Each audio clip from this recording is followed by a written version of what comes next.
പ്രിയമുള്ള കുഞ്ഞുമക്കളെ, ഞാൻ ഹരീഷ് ആർ നമ്പൂതിരിപ്പാട്.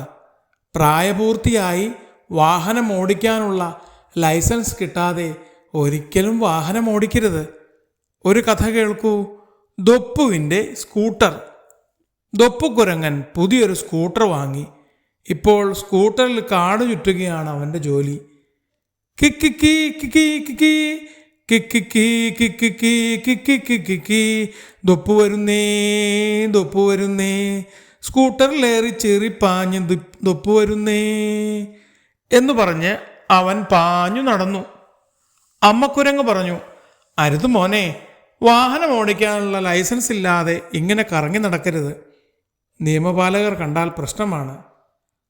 അമ്മ അവനെ തടഞ്ഞു.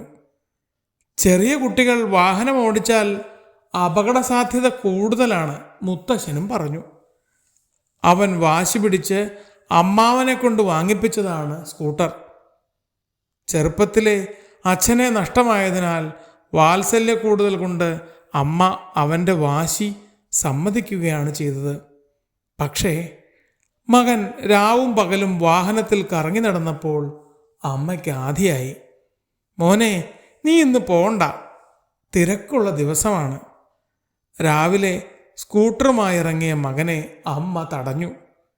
ഞാൻ വേഗം വരാം അമ്മേ എന്ന് പറഞ്ഞ് ദൊപ്പു സ്കൂട്ടർ എടുത്ത് പാഞ്ഞു. എത്ര നേരമായിട്ടും തിരിച്ചു വരാത്ത മോനെ ഓർത്ത് ആദി പിടിച്ച് അമ്മക്കുരങ്ങ് അമ്മാവൻ്റെ അരികിലെത്തി. അവർ രണ്ടുപേരും കൂടി ദൊപ്പുവിനെ അന്വേഷിച്ചു. കുറച്ചു ദൂരം ചെന്നപ്പോൾ കൂട്ടുകാരനായ ശുപ്പു പറഞ്ഞു, അമ്മേ, നമ്മുടെ ദൊപ്പു പോലീസ് സ്റ്റേഷനിലുണ്ട്. പോലീസുകാർ കൈ കാണിച്ച് നിർത്താത്തതുകൊണ്ട് അവർ പിന്തുടർന്ന് പിടിച്ചതാണ്. അമ്മയും അമ്മാവനും ആദിയോടെ സ്റ്റേഷനിലെത്തി. SI കടുവ മാത്തച്ഛൻ അവരെ കണക്കിന് വഴക്ക് പറഞ്ഞു. പ്രായപൂർത്തിയാവാത്ത കുട്ടികൾക്ക് വണ്ടി വാങ്ങിക്കൊടുക്കുക, എന്നിട്ട് ചോദിക്കാനും പറയാനും ആരുമില്ലാതെ കറങ്ങി നടക്കാൻ സമ്മതിക്കുക. കൊള്ളാം കൊള്ളാം, നിങ്ങളെ പിടിച്ചാണ് അകത്തിടേണ്ടത്. അമ്മ കരഞ്ഞ് SIയുടെ കാല് പിടിച്ചു. ശരി, തൽക്കാലം നിങ്ങളുടെ മോനെ വിടാം. പക്ഷേ വണ്ടി ഞങ്ങൾ കസ്റ്റഡിയിലെടുത്തിരിക്കുന്നു. ഇവന് പ്രായപൂർത്തിയായി ലൈസൻസ് കിട്ടിയ ശേഷമേ വണ്ടി തരാൻ പറ്റുകയുള്ളൂ. വാഹനം എൻ്റെ പേരിലുള്ളതാണ്.